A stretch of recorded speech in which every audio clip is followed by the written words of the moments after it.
कस्तो आँडे customer care हो भने के मसँग जब रेकर्डिङ छ म तँलाई रेकर्डिङै दिन्छु भनेर यत्रो मेसेज गरिरहेको छु होइन होइन सिस्टमले त तैँले क्यान्सल गर्न लगाइस् भनेर डिटेक्ट गर्यो तैँले क्यान्सल गर्न लगाइस् तेरो बाउ मासला बाउ छोडी क्या हेलो एन्ड नमस्ते सबैजनालाई it's me boy Jhilke all the way from Kathmandu अनि म चाहिँ मिस्टर पठाउ राइडर होइन Pathao Yango InDrive rider plus blogger होइन तपाईँ हेर्दै हुनुहुन्छ भ्लग नम्बर 4 अफ कति कमाइन्छ पठाउमा दिनमा पार्ट टाइम काम गरेर भन्ने भिडियो त्यसै क्रममा आज मेरो याङ्गोमा चाहिँ 9वटाको गोल छ होइन किनभने आज मेरो थोरै अरू काम पनि छ अझै राइड आएको छैन म एकदमै पर्पल जोनमा छु तर पनि राइड आइरहेको छैन किन भने त आयो राइड आयो 5 किलोमिटरको राइड आयो 1.2 किलोमिटर भाडा पिकअप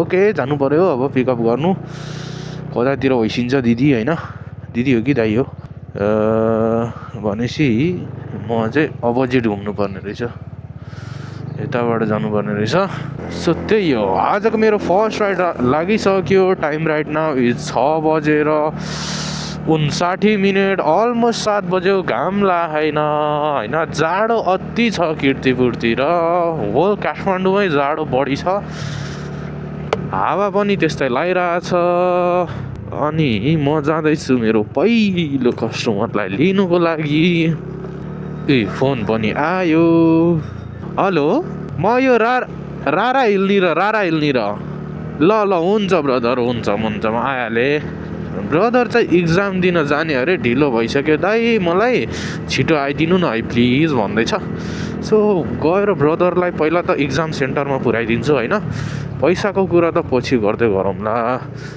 के कति उठ्छ भन्ने कुरो त होइन 750 मिटर्स छ यो भनेपछि अलमोस्ट 1 किलोमिटरको पिकअप रहेछ जाडो फेरि यस्तो जाडो छ नि मा कसम शरीर जम्छ एकछिन बाहिर निस्क्यो भने त यस्तो जाडो त मैले 4 साल त मैले फिल गरेँ होइन फेरि होइन प्रगति नगर टोलको गेटमा रहेछ मेरो ब्रदर यही ब्रदर होला भएको छ तपाईँ ब्रदर हजुर प्रगति नगर टोल भने तपाईँ हो बस्दैन मकालु ओइल स्टोर हजुर के भन्छ बाजेले के भन्दैछ बाजेले ए कहाँ 3टा जानु मिल्दैन नि के ब्रदरको इक्जाम हो आज हजुर इक्जाम हो हिजो एक्जाम एउटा छुटिसक्यो आज आज आज रहेछ कति बजे पुग्ने कलेजमा थाहै थिएन हिजो अलि बढी सुत्दैछु क्या म आज पनि बढी सुतेरै ढिलो भयो ए कति 12 को हो हजुर 12 को हो कि बीबीएस को 11 को पो हो ए स्टार्टै गर्न बिर्सिरह्यो भने कुन चाहिँ कलेज हो ब्रदरको काष्ठमण्डप ए काष्ठमण्डप कलेज ओके के अरे गणेशजी तिम्रो गाउँतिरको होइन मुगुकै होइन कन्टेन्टमा त राम्रो कुरा गर्ने म त त्यो त राम्रै कुरा गरौँ के त्यही त नराम्रो नगर्ने क्या जस्ट बुझ्नु न नजिकै हो नजिकैको होइन सँगै पढे होइन मतलब एउटै स्कुलमा एउटै स्कुलमा ए अनि कस्तो टाइपको मान्छे हो गणेशजी भिडियो सिडियो बनाउँथ्यो त्यो दाइ पहिलेबाट हामी त अब त्यो दाइ भन्ने हुन्थ्यो बोल्न त म अहिलेसम्म बोलेको छैन बोल्न त भिडियोहरू देखिरहेको हुन्छु हेरेर हुन्छु त्यही हो पहिला चाहिँ भ्यालु लाग्थेन अहिले चाहिँ त्यो मान्छे कहाँ पुग्यो है पहिला सुरुमा भिडियो बनाउँदाखेरि क्या गणेशजीलाई त्यहाँ मान्छेले गन्थेन होला भ्यालु गर्थेन होला होइन अहिले चाहिँ गन्छन् अहिले चाहिँ अब मिलियन हानिसक्यो नि त उसले पहिला उसको साथीहरू थियो नि जुन उसले तिनीहरू चाहिँ भिडियोमा हुँदैन गाउँको साथीहरू ए गाउँको साथीलाई छोड्यो क्या त्यसले त्यो कुरा चाहिँ मलाई नोटिस भइरहेको ए अब हुन त फेरि ऊ यता काठमाडौँ बस्ने केटाहरू गाउँमा बस्ने त्यो पनि कुरा हो एउटा ओके त्यो पनि हुनसक्छ पोसिबल मकालु भने कहाँ अरे ऊ यहाँ पारि हो यही हो यही छोडिदिनु यहीँनिर ए माथि पुर्याउनु लाग्नु भयो माथि लैदिउँ न कहाँनिर भन त कता ओके हल्का फुल्का अलिअलि टाइम पास त्यो दिदी दाइसँग सङ्गत गर्ने दाइहरूलाई मैले चिने हो चुतियै छ भन्ने कुरा गर्छन् तिनीहरूले चुतिया छ अरे क्या त्यो तर मान्छे तिमी बहुत ह्यान्डसम छौ यार। मान्छे चाहिँ हम्बल जस्तै छ। होइन मान्छे तिमी चाहिँ ह्यान्डसम छौ भने क्या। ल हुन्छ है ल। राइट यो भाइ चाहिँ गणेश जिडीको गाउँको रहेछ। त्यो दाइले मैले पढेकै स्कुलमा पढे हो भन्दैछ। अनि मान्छे चाहिँ गणेश जिडी चाहिँ मलाई चाहिँ कुल लाग्छ होइन। याङ्गोमा मेरो फर्स्ट राइड सक्यो। अब सेकेन्ड राइडको लागि म वेटिङमा हो। अब सेकेन्ड राइड लाग्छ कि लाग्दैन भन्ने कुरो हो। कि त लाग्यो 7 किलोमिटरको राइड लाग्यो मलाई। ललितपुरको लागि रहेछ। कहाँ हुनुहुन्छ हाम्रो उता पो हुनुहुन्छ। सेट इज द फुट भइहाल्यो नि अब त। यहाँ त 2 किलोमिटरको पिकअप छ। जाँदा जाँदै क्यान्सल पो गरिदिने हो कि भन्ने डर पनि लाग्छ हौ घरिघरि त। याङ्गोमा त प्यासेन्जरको भरै हुँदैन। क्यान्सल गरेर rider refuse to go ask for extra money गरिदिन्छ। अनि हाम्रो पोइन्ट ल्याम्मो झरिदिन्छ। मलाई त लास्टै चित्त दुख्छ हौ यार। कहाँबाट चाहिँ जाउँ त म? यतैबाट जान्छु यार। फेरि यहाँ त चिट काट्नु नि बियर लगाइदिन्न क्या। अनि दिनभरिमा 1000 कमाउने हो 500को चिट लगाइदियो भने त चिट त नकाट्नु पर्ने हो। गइदिउँ सिधै यार के छ र। पुलिस चाचा छ कि छैन भन्ने कुरो हो। उता गएर आएर यता लाग्दिनु पर्ला। सिधै जानु मिल्दैन क्या फेरि होइन। त्यही भएर म चाहिँ साइड लागेर उता जान्छु पहिला। उताबाट चाहिँ यता फर्किने हो। यताबाट चाहिँ अब कस्तरी रे यस्तरी है गाइज लु फर्किहालेँ नि म अब। आम खदम के त्यत्रो घुम्नु यार। यति नै गाडो भइहाल्यो नि होइन। ल ल ल ल ल ल ल ल सेकेन्ड राइडको लोकेसनमा त म आइसकेँ। मान्छे कता हुनुहुन्छ? कहाँ तलबाट हिँड्यो त यार। अलि माथिबाट हिँड्यो न। ओह दिदी हुनुहुँदो रहेछ। मैले थाहा पाइसकेँ। यो दिदी चाहिँ पक्कै होला तपाईँ हो दिदी? यतैबाट जाने हो? किन रुनु भएको छ दिदी? हतार भयो भने रोइहाल्नुपर्छ र। अनि बस्नु न। म कहाँबाट आएको भन्नु त?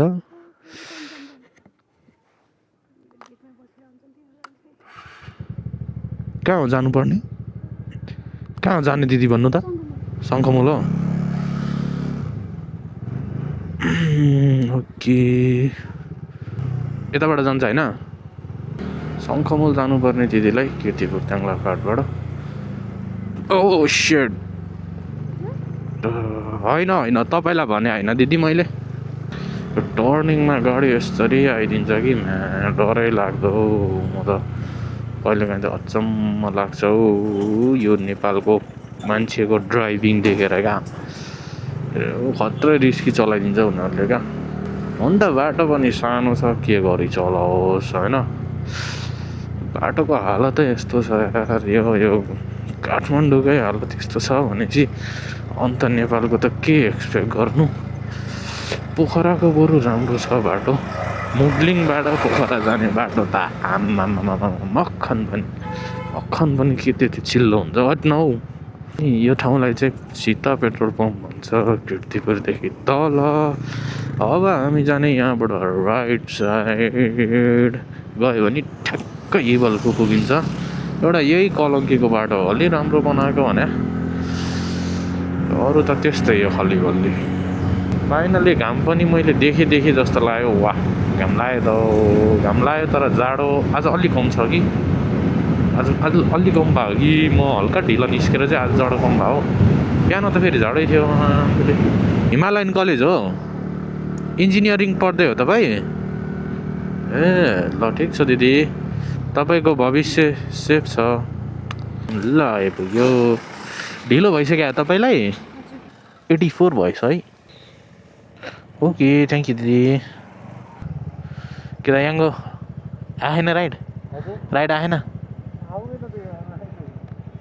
आउँदैन यार। तपाईँ त कम्प्लिटै गर्नु आएन त। अनि किन 2 मिनट पुऱ्याएर गर्ने हो? अरे हान्दिनु न कम्प्लिट 34 रुपियाँ क्यास। ए